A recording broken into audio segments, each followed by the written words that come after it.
안녕하세요.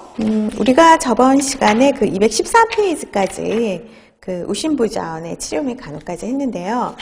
그 전에 그 앞에서 호흡기계에서 했던 그 천식과 무기폐에 관련돼서 그 기출문제를 한번 먼저 풀어보도록 하겠습니다. 자, 요 유인물 다 갖고 계시죠? 첫 번째 봅시다. 알레르기성 천식 아동이 알레르기를 일으키는 인자에 노출되었을 때 체내에서 일어나는 과민 반응의 기전을 5가지 쓰시오. 자, 과민 반응의 기전이란 어떤 메커니즘이죠. 메커니즘이면은 이거는 뭐예요? 병태생리죠. 그렇죠? 그래서 이런 병태생리를 5가지 쓰라고 이렇게 나오는 문제가 나왔었어요. 몇 년 전에. 그러면 이걸 쓰셔야 돼요. 그래서 우리가 어떤 기전에서 생리도 중요하지만은 제가 처음 오리엔테 시간에 그 말씀드렸듯이 병리가 상당히 중요하다라는 거, 요즘은 병리 중심으로 나온다는 것을 기억을 하세요. 그러면은 병태 생리를 이제 차례대로 하시면 되거든요. 알레르기를 일으키는 인자에 노출되었을 때 첫 번째 어떤 현상이 일어나냐면은 우리가 만약에 알레르기 노출 인자가 찬바람이라거나 아니면은 풀이라거나 여러 가지가 있잖아요. 음식을 잘못 먹었을 때 그럴 경우에 이제 알레르기에 이제 딱 노출되었을 때 어떤 게 일어나냐면은 마스트셀을 기억을 하셔야 돼요. 첫 번째 마스트셀. 이 마스트셀이 뭐냐면은 비만세포예요.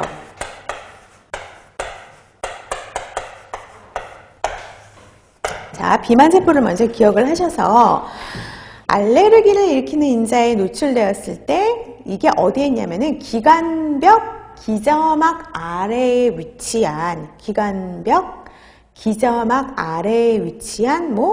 비만세포, 그 다음에 호염기구 표면에 복합체를 형성해요.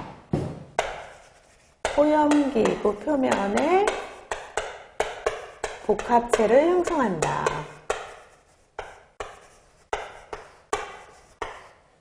비만세포하고 호염기구 표면에 복합체를 형성하는 게 첫 번째 기전이에요. 그 다음 두 번째가 뭐냐면은 비만세포가 활성화가 돼요. 이게 활성화가 되어서 탈과립화가 된다는 거죠.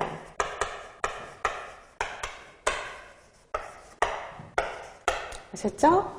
활성화가 되어서 탈과립화가 되는 거.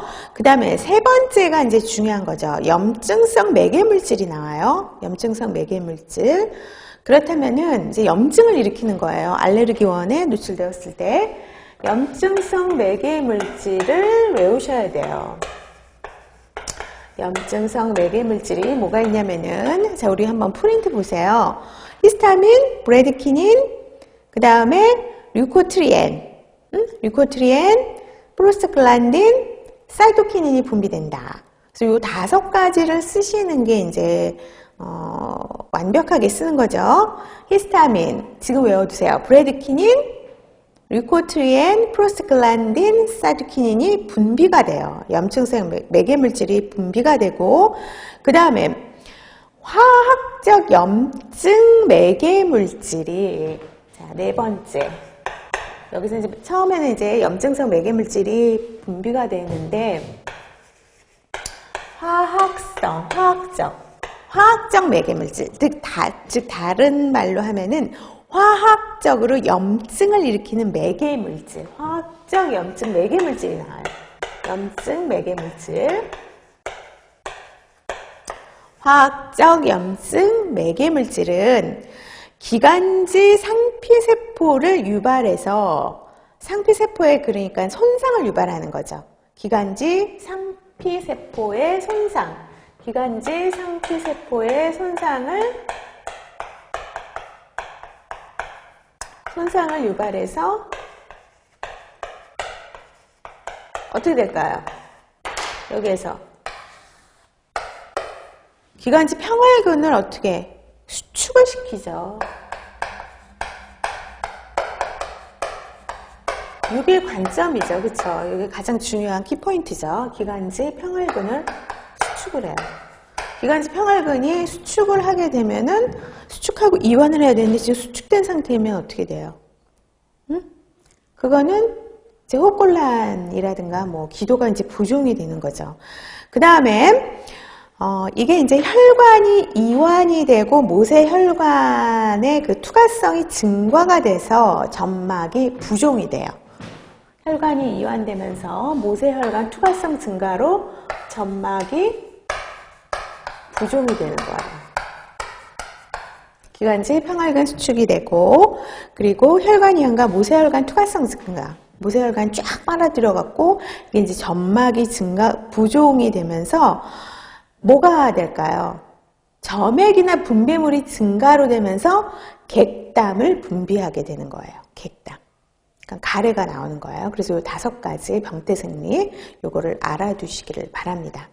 자, 그 다음 두 번째, 무기폐의 병태 생리를 쓰시오 되어 있는데, 무기폐 같은 경우에는 가장 많이 나타나는 게 우리가 언제 나타나냐가 수술 후에 많이 나타나죠. 그쵸? 그래서 수술 후 합병증으로 많이 나타나는 것이 무기폐예요. 수술 후 심한 고열이 계속돼서 흉부 X선 촬영을 하게 되면은 하얗게 삼각형 모양이 나타나요. 이거는 기도 폐색이나 폐실질 장애, 흉막 삼출액에 의해서 이제 발생이 되는 거죠. 폐의 일부 또는 전부가 어떻게 돼요? 무기폐는 허탈이 된다는 거예요. 무기폐, 허탈되어서 공기가 없거나 줄어든 상태. 자, 이렇게 되면 호흡곤란이 오고 또 염증이 생기게 되죠. 그래서 무기폐의 병태 생리 이렇게 3가지로 정리하시면 됩니다.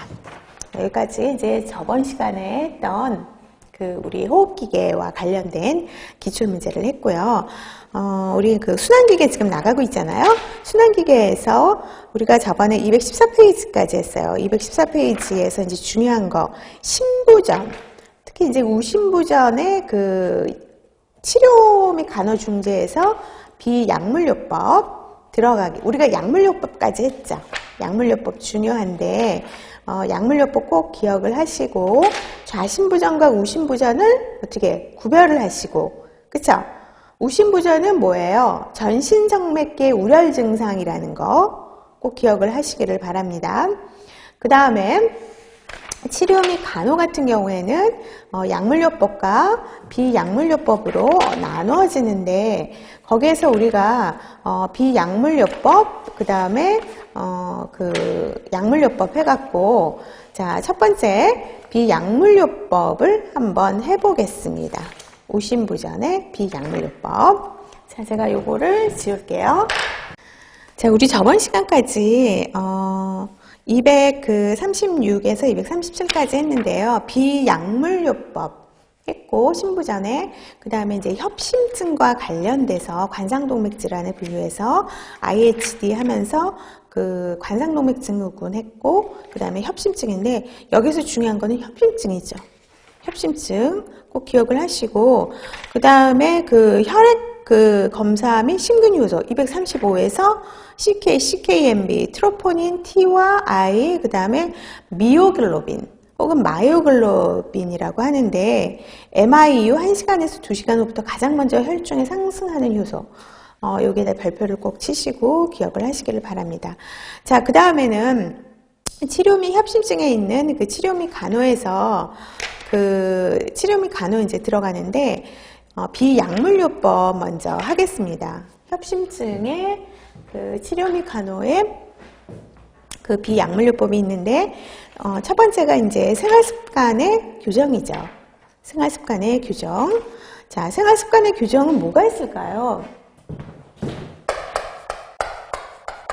가장 잘 안 고쳐지는 거. 가장 힘든 거.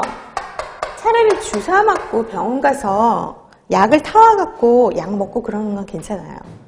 그거는 잘 지켜요. 근데 생활습관 규정은요, 이거는 습관이 되어 있기 때문에 습관화가 되어 있잖아요. 그쵸? 몸에 프로그램화가 다 되어 있어요. 이거를 교정을 한다는 건 참 쉬운 일이 아니에요. 저도 뭐 이렇게 얘기를 하긴 하지만 이론적으로 알고 나도 이렇게 해서 교정해야지. 의사한테 이제 그렇게 얘기를 듣고 오죠? 못해요. 근데 이게 굉장히 이게 중요한 거예요. 그러면은 거의 질환의 반은 이길 수 있다는 거예요. 그래서 생활습관의 규정을 보면은 심혈관 질환이 있어도 사회생활을 잘할 수 있을까 없을까? 있어요. 뭐만 잘하면. 생활 습관만 교정을 잘할 수가 있으면은요, 사람이 그 자기에게 주어진 수명까지 잘 살 수가 있어요. 그러기 위해서 어떤 생활 습관을 교정을 해야 되냐. 자, 먼저 먹는 거. 자, 고지방이나 우리 예전에 이런 거 한 번 있었죠. 지방식이 많이 해갖고 고지방으로 살 뺀다. 그건 큰일 날 일이죠. 그렇게 잘못된 정보는 우리가 걸러야 돼요. 그죠? 과학적인 근거가 없이 그냥 어떤 몇몇 사람의 그런 어떤 이야기로 사람의 생명까지 해칠 수 있는 거예요. 자, 고지방식이를 어떻게 피해야 되는 거예요. 고지방식이. 특히 왜? 이게 혈관에 물질이 들어가서 끈적끈적하는데 거기에 고지방이 더 들어가 봐요. 그럼 혈전이 생기면서 흐름이 굉장히 약해지고 심장에 더 큰 부담이 되죠. 왜냐하면 수축력이 더 강해져야 되니까. 그래서 고지방 시기를 피하고, 그 다음에 가장 많이 피해야 되는 거, 흡연. 잘 안 되죠. 특히 이제 청소년기에 친구 따라 흡연한 사람들은 이게 쉽지가 않아요. 쉽지가 않아서 20대, 30대 스트레스를 받으면서 흡연을 하는데 이 니코틴과 그 다음에 거기에 들어가 있는 모든 어떤 그 담배 유해 요소가 상당히 위험하다라는 거는 이미 다 알고 있는데 그냥 습관적으로 그냥 흡연을 하는 거죠. 그러면은 어떻게 관상동맥을 더 수축을 시켜서 흡연하다가 죽는 사람도 있어요. 서든데스 하는 사람도 있어요. 자, 흡연. 절대 심장 질환이나 폐 질환이 문제가 있는 사람들은 담배를 무조건 끊어야 돼요. 물론 금단 증상이 있어서 굉장히 힘들어지고 이렇게 살도 찌더라고요. 흡연하는 대신에 담배 피는 대신에 이렇게 먹어요. 그래서 이제 살이 찌는 그런 경우도 있는데 어쨌든 그 시기를 넘겨야 돼요. 자, 그 다음에 스트레스. 우리가 스트레스가 왜 중요하냐면요. 젊은 시절에, 젊은 날의 스트레스도 중요하긴 하지만 젊은 시절에는 그거를 젊음으로 이길 수가 있어요. 근데 이제 나이가 들고 40대가 들어가면서 30대 그 혈기왕성한 시간이 지나가면서 40대에 들어가면 우리가 노화가 진행이 돼요. 노화가 진행이 되면서 스트레스를 많이 받게 되잖아요. 스트레스를 받게 되면 뭐가 분비가 된다고 그랬어요? 콜티졸이나 카테콜라민. 자, 카테콜라민이 분비가 되면은 어떻게? 특히 세동맥을 수축시킨다 그랬죠. 그쵸? 그래서 스트레스를 어떻게 하면은 안 받게 되냐, 뭐 이걸 어떻게 교정해야 되냐, 그 굉장히 중요한 건데, 특히 우리 그 보건교사 선생님들은 학생들이 스트레스를 받지 않도록 해야 되는데 우리나라 어때요? 우리나라 학생들 정말 불쌍하죠? 고등학교, 중학교 그 밑에부터 그냥 막 엄마가 학원 보내고 뭐하고 스트레스 지수가 굉장히 높아요. 스트레스를 안 받을 수가 없죠. 그러면서 이제 비만이 생기고 어린 시절에 그런 애들이 이제 커가면서 이 비만 세포가 그 수가 이제 증가를 하면서 크기도 커지면서 어떻게 돼요? 심질환에 이제 생기는 거죠. 2차성 심질환이 생기는 거예요. 그래서 이런 스트레스를 줄이기 위한 방법이 뭐 여러 가지가 있는데, A형 성격 같은 경우에는, 그러니까 A형이 다 그렇다는 게 아니라 A형 성격이 있어요. A형 성격. 뭐 하나를 스트레스를 받으면 거기에 그냥 아주 몰두를 하면서 자기 머리를 이렇게 때리는 사람들이 있어요. 자기 강박증 환자들이죠. 그쵸? 자기 실수를 용납 못해요. 그런 사람들은요, 가장 가까운 사람들, 자기 부인이나 자기 자식에 대해서 실수를 절대로 용납을 못하는 거예요. 자, 스트레스가 쌓이면 카테콜라민이라든가 콜티졸이 분비가 돼갖고 더 심장 질환이 힘들어져요. 그러면은 이런 스트레스를 어떻게 조절을 해야 돼요? 여러 가지가 있어요. 자, 세월은 흘러가게 마련이고요. 그 다음에 오늘 하루만 편하면 편한 거예요. 일이 일어나려면 일어나는 일은 어차피 일어나게 되어 있어요. 그러면 그걸 그대로 받아들이고 그렇게 해서 교정을 하던가 아니면은 운동을 하게 되면은 그 모든 이제 그 스트레스 수치가 굉장히 이제 많이 낮아질 수가 있죠. 이건 굉장한 노력이 이제 필요하고요. 그 다음에 중요한 게 뭐가 있냐면은 가족력이 있을 경우에 왜 마른 사람들도요, 비만인 사람에 비해서 마른 사람들이 의외로 고지혈증이 높은 사람들이 있어요. 자, 이런 고지혈증이 높은 사람들, 이런 걸 갖고 있는 사람들은 어떻게 해요? 조심을 해야 되죠. 약을 먼저 먹던가, 그리고 정상 체중을 이제 유지하도록 해야 되는 거죠. 자, 우리 238페이지 한번 보실래요? 규칙적인 운동으로 운동 내성을 증가시킨다. 우리 앞에서 했던 활동 내구성 증진, 그거랑 같이 연결해서 보시면 되고요. 운동은 최대 심박수의 80% 수준으로 등장성 운동을 권하고, 일상 활동에 대한 개인의 내성이 하루 중 어떻게 변하는지를 확인해서 아침 혹은 식후 추운 날씨에는 활동량을 줄이거나, 자, 아침 식후에는 활동량을 줄여야 돼요. 특히 추운 날씨에 노출이 되면 어떻게 돼요? 수축을 하게 되니까. 그리고 하루 중 바꿔서 조금씩 자주 섭취하는 것이 좋죠. 육체적 스트레스를 피하기 위해서 직업이나 주거 공간을 바꾸는 것도 이제 필요하다. 근데 직업을 바꾸는 것이 그렇게 쉬운 거는 아니잖아요. 요즘 같은 이런 경쟁 시대에. 그래서 그런 직업을 가졌을 때 내가 이거를 어떻게 받아들이느냐에 따라서 스트레스 수치가 이제 좀 달라질 수가 있는 거죠. 그 다음에 피로를 피하도록 하는 것이 좋고요. 피로가 쌓이면은 스트레스가 더 증가가 돼요. 피로. 자, 제가 지금까지 이제 생활습관 교정을 했습니다. 그리고 흉통이 있거나 호흡곤란, 어지럼증이 있으면은 즉시 어떻게 해요? 레스팅 해야 돼요. 배드 레스팅, 즉시 쉬도록 해야 되는 거. 자, 지금 이제 첫 번째가 생활습관의 규정입니다. 자, 이것도 문제에 나온 적이 있었어요. 생활습관의 규정을 어떻게 해야 되냐. 그렇죠? 거기에서 식이, 그 다음에 뭐예요? 기호식품. 기호식품이라든가 뭐 그런 거는 뭐 담배, 흡연, 술 뭐 여러 가지 들어가 있는데 그 중에서도 이제 흡연, 그리고 체중 감소하는 거, 스트레스 줄이는데, 스트레스를 줄이려면 어떤 활동을 해야 되는지, 뭐 운동이나 뭐 등장성 운동이라든가 아니면은 뭐 A형 성격을 좀 뭐 바꾸도록 한다든가, 아니면 단순한 일에 몰두한다든가, 뭐 그런 여러 가지 방법이 있어요. 자, 그 다음에 약물요법으로 들어갑시다. 자, 약물요법은 상당히 중요합니다. 약물요법은 굉장히 중요해요. 자, 약물요법에서 약물요법을 하는 목적이 있어요. 빈도를 줄여야 돼요. 협심증의 발생, 그러니까 협심증이 나타나는 증상의 빈도를 줄이고 운동 시 환자의 심박수와 혈압의 상승을 막아야 돼요. 왜냐면 가만히 있을 때 배드레스팅 하거나 휴식 시에는 괜찮은데 운동을 할 때 운동 유발성 심박수와 혈압이 상승이 되면서 어떻게 돼요? 협심증이라든가 심근경색으로 넘어갈 수가 있어요. 그러면은 여기에서 관상동맥을 이제 확장을 시켜야 되잖아요. 관상동맥을 통해서 심장으로 산소나 혈액이 가니까.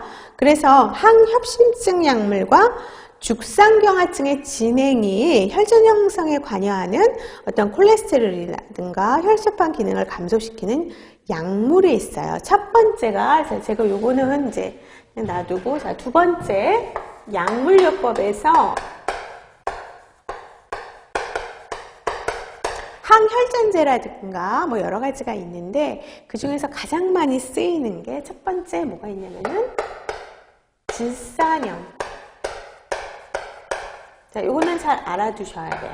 가장 많이 쓰이는 거예요. 우리가 니트로글리세린은 알죠? 그렇죠? 나이트로글리세린이 혀 밑에 들어가는 거 그거 알고, 그 다음에 주사제로도 있어요. 니트로글리세린 주사도 이제 잘 놔야 되죠. 근데 요거는 이거는 흔히 니트로글리세린이 들어가 있는데 이게 바로 나이트레이트라는 질산염의 하나의 종류예요.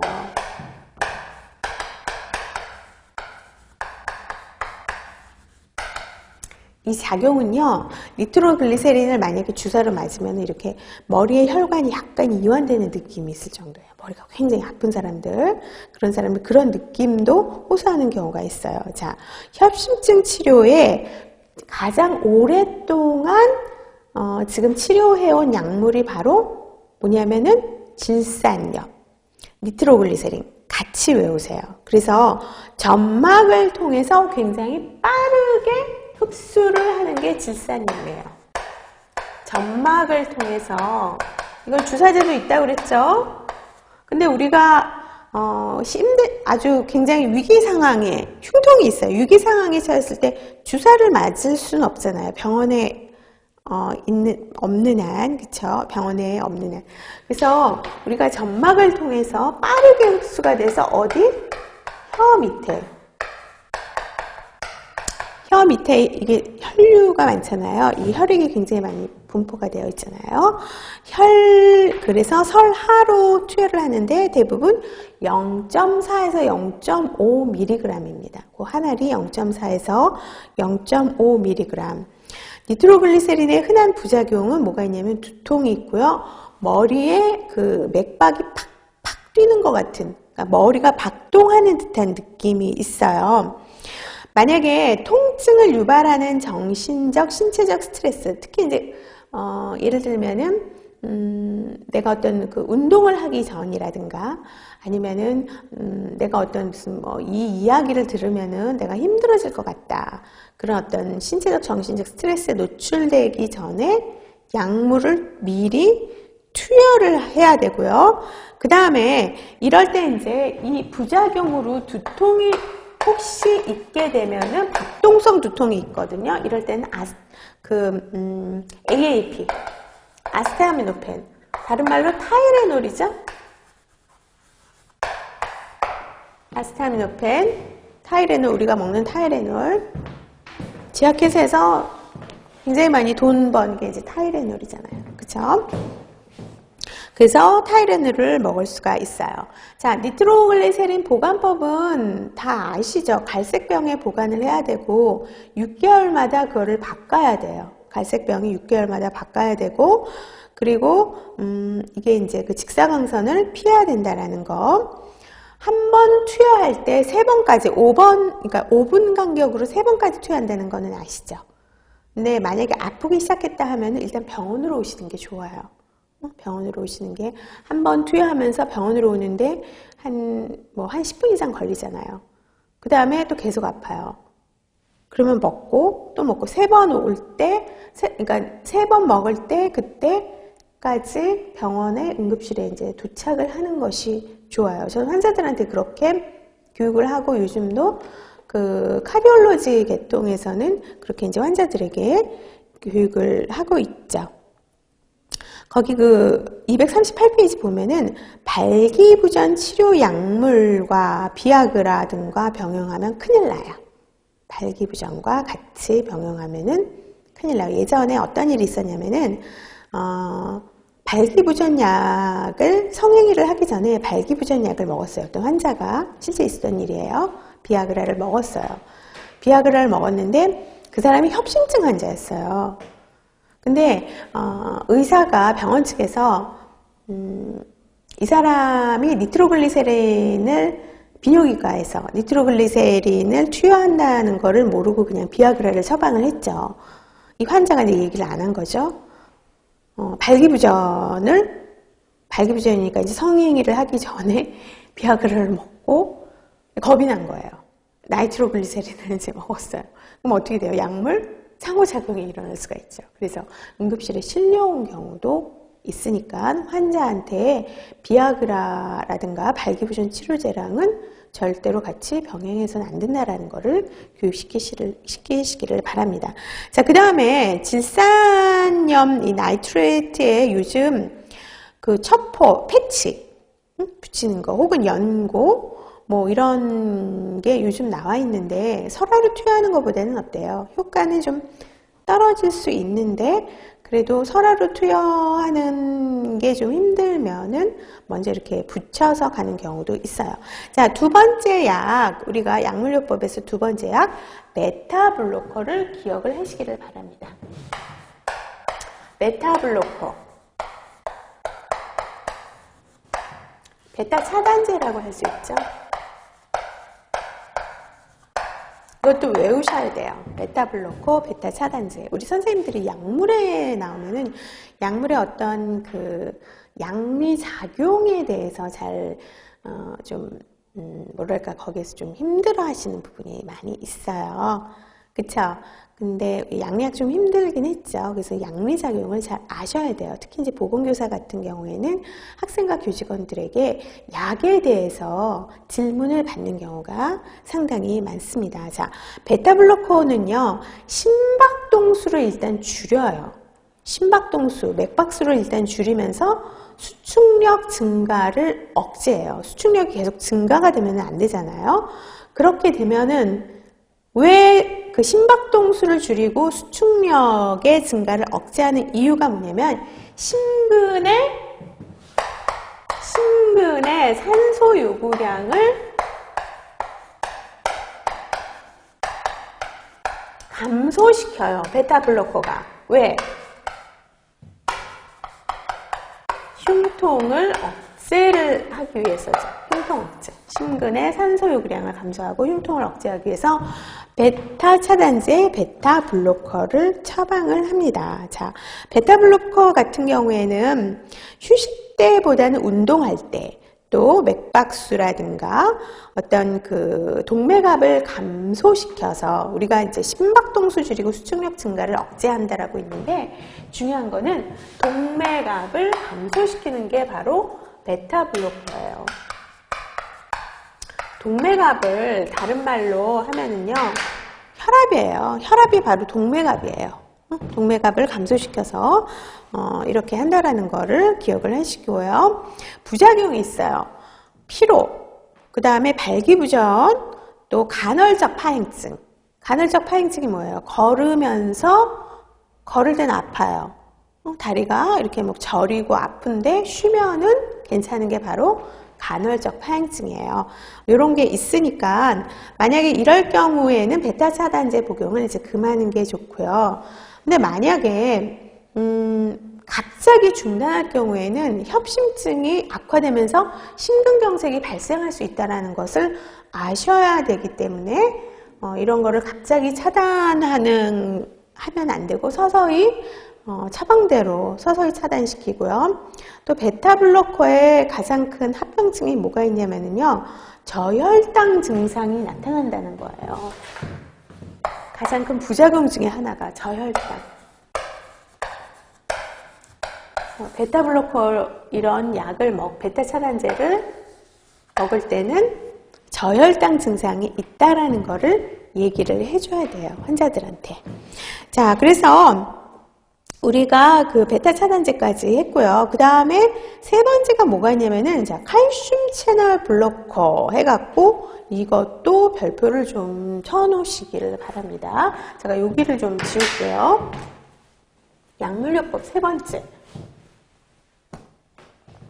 이게 문제가 지금까지 질산염에 대해서는 잘 나왔어요.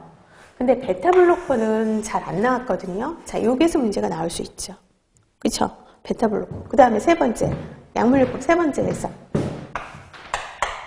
칼슘 채널, 그러니까 칼슘 통로 차단제예요.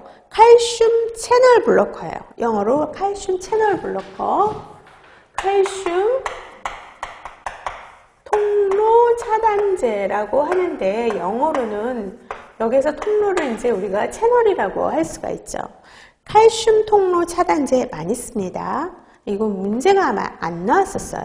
그러니까 우리 선생님들이 잘 기억을 하시고요. 자, 관상동맥 확장제예요. 관상동맥 확장제. 많이 쓰여요. 어떻게 보면은 베타블로커보다 지금 임상에서 많이 쓰는 게 니트로글리세린하고 칼슘 통로 차단제예요. 심장질환 있는, 협심증이나 심근경색 있는 사람들 같은 경우에. 그래서 심근의 산소 요구량이라든가 심근의 수축력, 동맥압을 감소시켜요. 이게 뭐라고요? 심근의 산소 요구량, 그 다음에 심근의 수축력, 동맥압을 감소시킨다.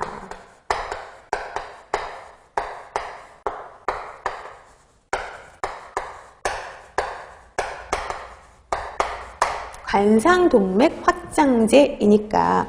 그래서 만약에 베타 차단제하고 유사한 효과는 있지만 만약에 베타 블로커가 효과가 없을 경우에 칼슘 채널 블로커를 주는데, 요즘 같은 경우에는 베타 블로커보다는 먼저 요게 부작용도 있으면서, 물론 이것도 부작용이 있긴 하지만 이 니트로글리세린하고 칼슘 채널 블로커하고 먼저 같이 쓰는 경우가 있어요. 베타 블로커를 아예 그냥 쓰지 않고.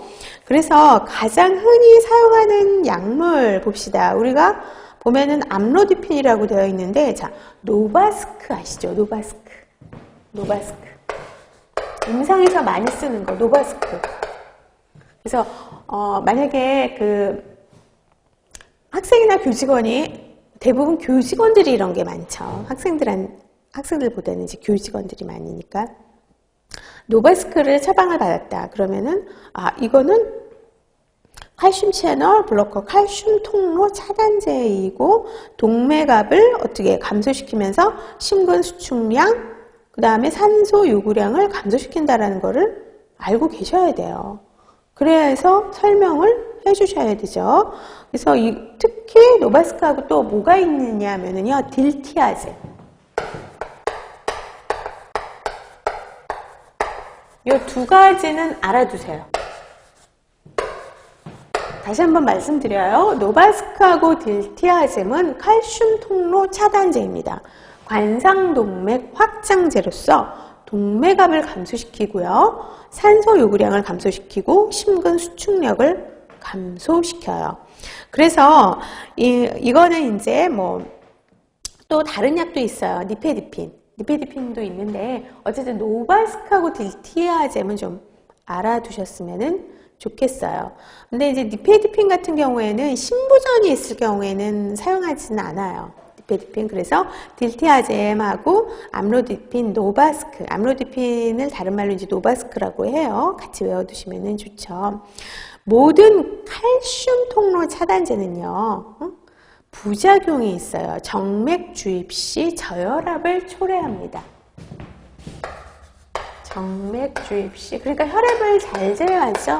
저혈압이 있을 때는, 저혈압이 너무 심하다 그러면은 칼슘 통로 차단제를 먹으면은 안 되고, 칼슘 통로 차단제를 이제 그러니까 IV를 하면 안 되고 구강으로 많이 이제 처방을 해주죠.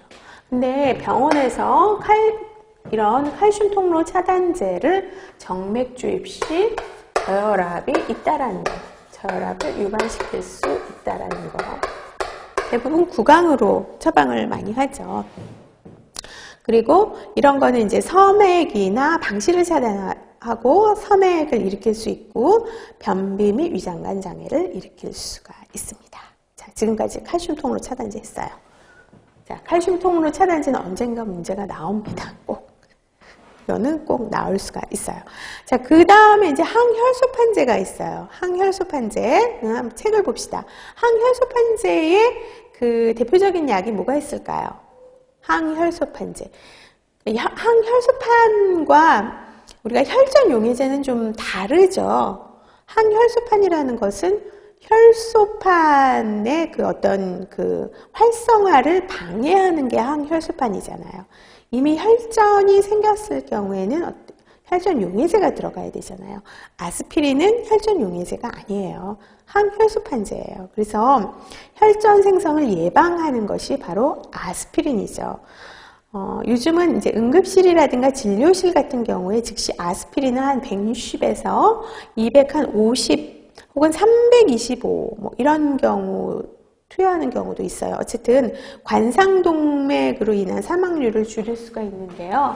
이 아스피린이 부작용이 뭐가 있을까요? 이게 20세기에 최대의 그 발명품이, 약물 발명품 중에 하나가 아스피린이었어요. 그래서 20세기 초반에는 감기에도 아스피린 쓰고 뭐에도 다 아스피린 썼는데, 아스피린의 최대 합병증이 뭐예요? 항혈소판제니까 출혈이에요. 출혈.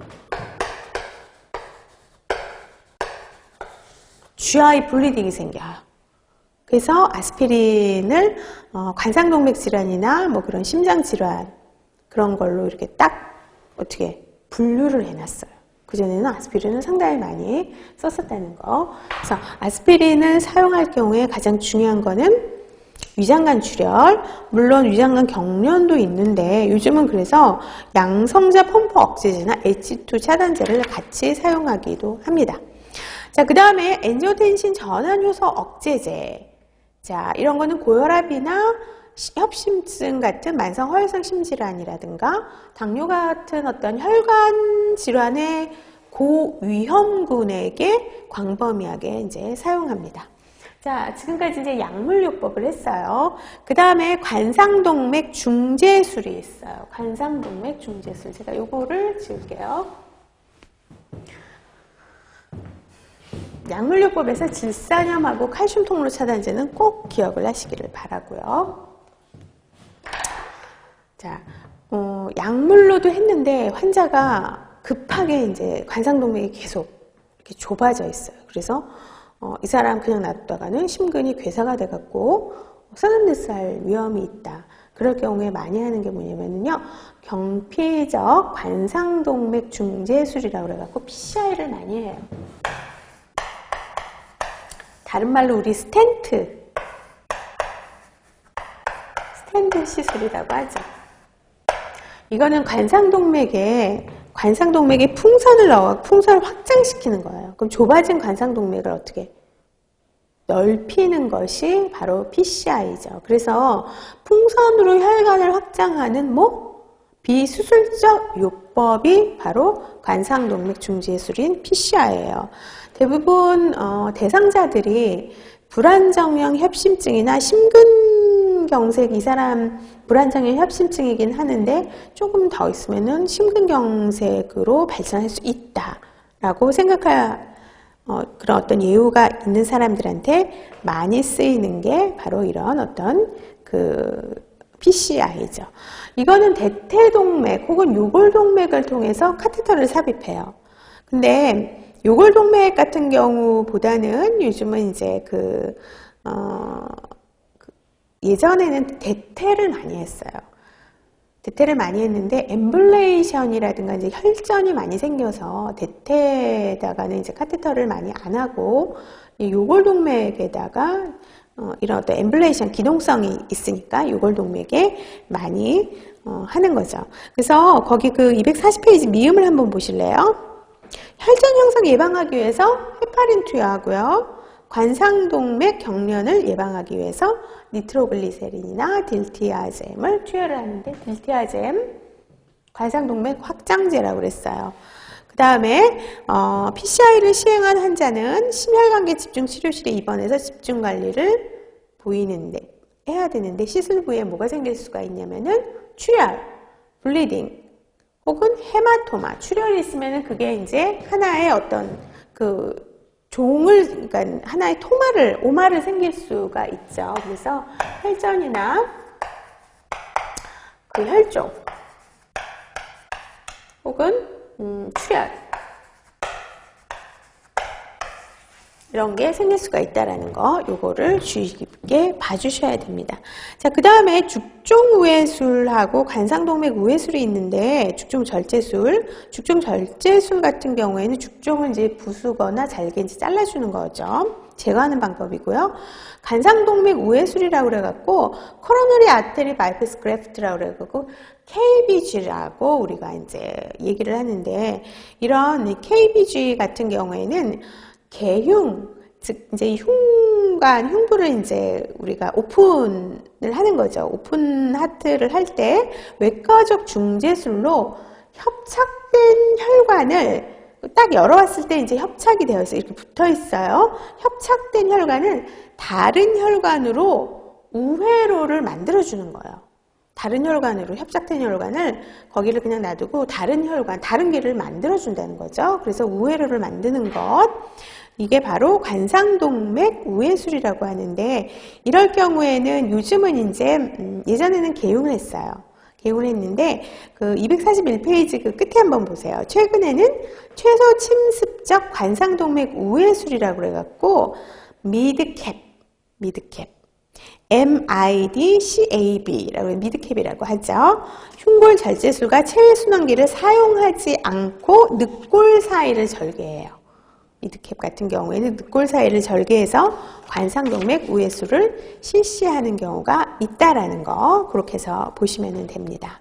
자, 그 다음에 242페이지 불안정 협심증에 대해서 약물 치료가 있고요. 그 다음에 급성 심근경색에 이제 그 약물 치료 한번 들어가 보도록 하겠습니다.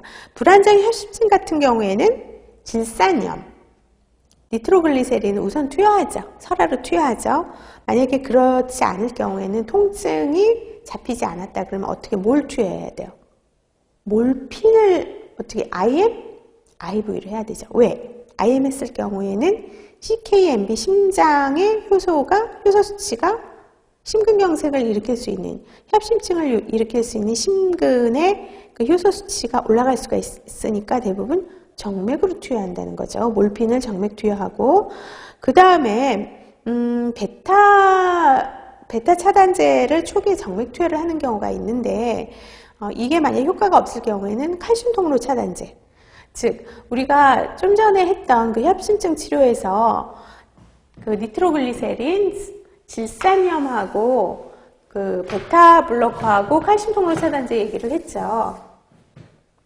여기에서 질산염하고 칼슘 통로 차단제를 불안정형 협심증에도 먼저 사용하는 경우가 많이 있어요.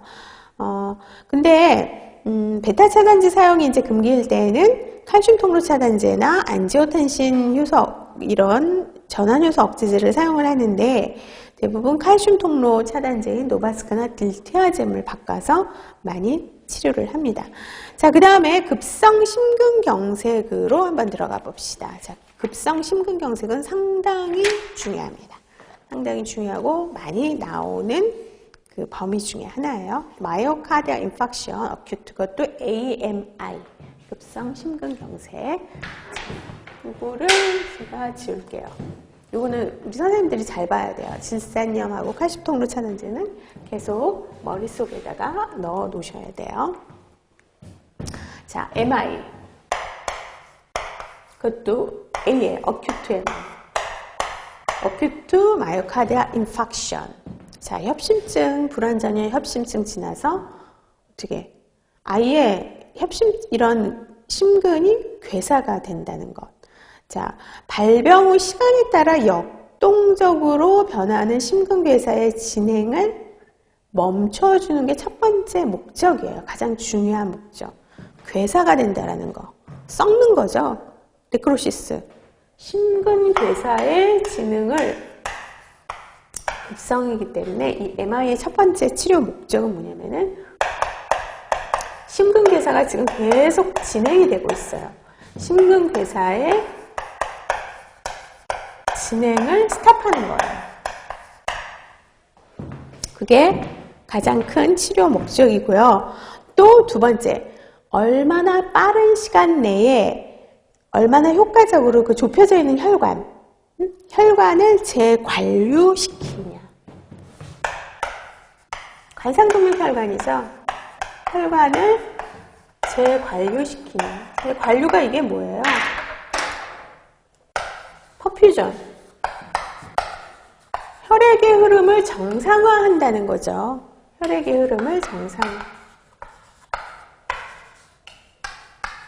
이게 두 번째 목적이에요. 급성 심근경색의 치료 목적. 이 두 가지를 꼭 알아두시고요. 첫 번째가 이제 환자 후송이죠. 환자 후송인데 심근경색으로 해서 응급실에 들어오신 분들은요. 대부분 심실세동이 나타나갖고 서든데스 해갖고 DOA 해서 들어와요. 심실세동. 그래서 심실세동 그 중간에 DOA 하기 전에 얼른 응급실에 도착하면은 그 전에 이제 119에서 가장 많이 하는 게 뭐예요? CPR을 하죠. 심실세동이 나타나면 일단 CPR 들어가잖아요. 그렇죠? 그래서 이거는 심실세동에 의한 사망인데 대부분 24시간 이내에 사망을 하게 되고요. 이 중에서 50%는요. 1시간 이내에 사망을 해요. 발병이 되면 환자의 50%는 자, 1시간 이내. 그러면 일단 MI 환자다 그러면은 50%는 24시간 이내에 죽으니까 뭐 이게 복불복이다. 그래도 50%는 24시간 안에만 가면 된다. 아니에요. 100% 환자들이 1시간 내에 응급실로 와서 치료를 중지를 받아야 된다고 생각을 하셔야 돼요. 일단 흉통이 생기기 시작하면은. 자, 그래서 이럴 경우에는 빠르게 인지를 하고, 만약에 그런 환자들이 있거나 아니면 주위에서 가슴을 움켜잡고 이렇게 그냥 기절한 싱크업하는 사람들도 있고, 전철에도 그런 사람들이 많이 있어요. 그런 사람들이 있는 반면에 아니면은 기침을 하다가 쓰러지는 사람도 있고요. 여러 가지 증상이 있어요. 그리고 어르신들 같은 경우에 어디가 아프다고 그러냐면은 여기 위가 아프대요. 위가 아프면은 뭐 체했나 그럴 수도 있죠. 근데 증상을 보면은 위 아프면서 굉장히 짤짤매면서 식은땀 흘리면서 호흡곤란이 와요. 그건 대부분 체스트 페인이에요. 그런 어떤 빠른 인지를 해야 되고, 그 다음에 환자가 자기가 관상동맥이라든가 어떤 협심증, MI가 있다는 거를 알아야 돼요. 알아서 나 좀 도와주세요라고 얘기를 해야 되죠. 빠른 발견, 빠른 후송, 즉시 지체 없이 도움을 요청하도록 해야 돼요. 환자 발견 시. 그리고 즉시 의료기관으로 이송해야 되는 게 첫 번째가 이제 환자를 이제 후송을 한다는 거. 자, 두 번째 응급실에서 첫 번째 뭐가 있냐면은 자, 산소 투여. 산소 투여 같은 경우에는 저산소증이 있어요. 대부분 O2 세츄레이션이 90% 미만이거든요. 그래서 산소를 투여하고 대부분 6시간에서 12시간 공급하는데 이때 비강 캐뉼라로 많이 하죠. 2에서 한 4리터. 혹은 이제 마스크로도 해요. 그 다음 두 번째가 니트로글리세린을 투여해요. 자, 니트로글리세린, 질산염 나이트레이트를 투여를 해서 5분 간격으로 3번까지 설화로 투여를 하죠. 자, 그 다음에 만약에 어떤 그 초기 니트로글리세린 설화정에 효과가 있는 경우에 정맥으로 투여하는 경우가 있어요. 니트로글리세린을 투여하고. 그 다음에 몰핀을 투여하는 이유는 뭐냐면은 흉통, 체스트 페인이 있을 경우에 몰핀을 투여를 하는데 소량을 반복적으로 어떻게 한다고? 반복적으로 소량 정맥 투여, 그쵸? 정맥 투여를 해야 되죠. 뭐 이걸 뭐 피하나 뭐 근육 주사 그런 걸 투여하면 CKMB가 이제 효소가 올라간다 그랬죠. 반복적으로 소량을 정맥 투여하는 거. 흉통이 있을 경우에 몰핀을 씁니다. 몰핀, 정맥 투여. 자, 그렇게 해서 보시면 되고요. 수축기 혈압이 만약에 90 이하나 우심실 경색이 의심이 될 경우에는 또 섬액일 경우에 니트로글리세린을 금해야 돼요. 그래서 바로 몰핀을 투여하는 경우가 있어요. 근데 이제 몰핀 같은 경우에는 이것도 이제 혈압의 저하, 또 오심, 또 섬액 등의 부작용도 봐야 돼요. 그래서 약물을 투여할 경우에 어떤 약물의 작용과 베네핏과 리스크를 같이 봐야 되죠. 베네핏은 예를 들면은 그 몰핀 같은 경우에는 소량을 좀 투여해도 흉통을 감소시키지만 리스크는 뭐예요? 혈압 저하, 섬액, 오심. 니트로글리세린 같은 경우에는 심근의 혈량의 공급량을 느리는 대신에 혈관 확산을 시키니까 혈류량을 느리는 대신에 어때요? 수축기 혈압이 내려갈 수 있고요. 또 섬액이 있을 경우가 있고 그 다음에 갑작스러운 저혈압이 있을 수가 있어요. 근데 이 니트로글리세린이나 몰핀 같은 경우에 저혈압이 있는 경우는 뭐예요? 혈관이 어떻게 돼요? 확장이 되면서 흉통도 사라지면서 혈류의 흐름을 원활하게 하는데 가장 큰 부작용이 저혈압이 있다는 거죠. 자, 초기에 그 급성 심근경색 초기 환자는요, 특별한 어떤 부작용이 없으면 특별한 부작용이 뭐가 있을까요? 어떤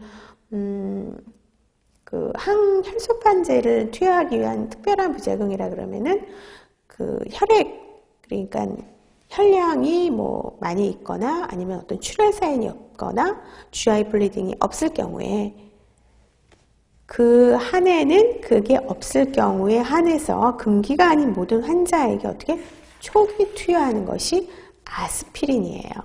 그래서 아스피린, 그 다음에 이제 베타 차단제도 하고 엔지오텐신 전환 효소 억제제. 심인성 쇼크나 심한 저혈압이 없을 경우에는 심근경색 발생 첫날부터 이제 투여를 하죠. 특히 이제 심근경색 혹은 과거에 심부전이 있을 경우에 효과적인 것이 엔지오텐신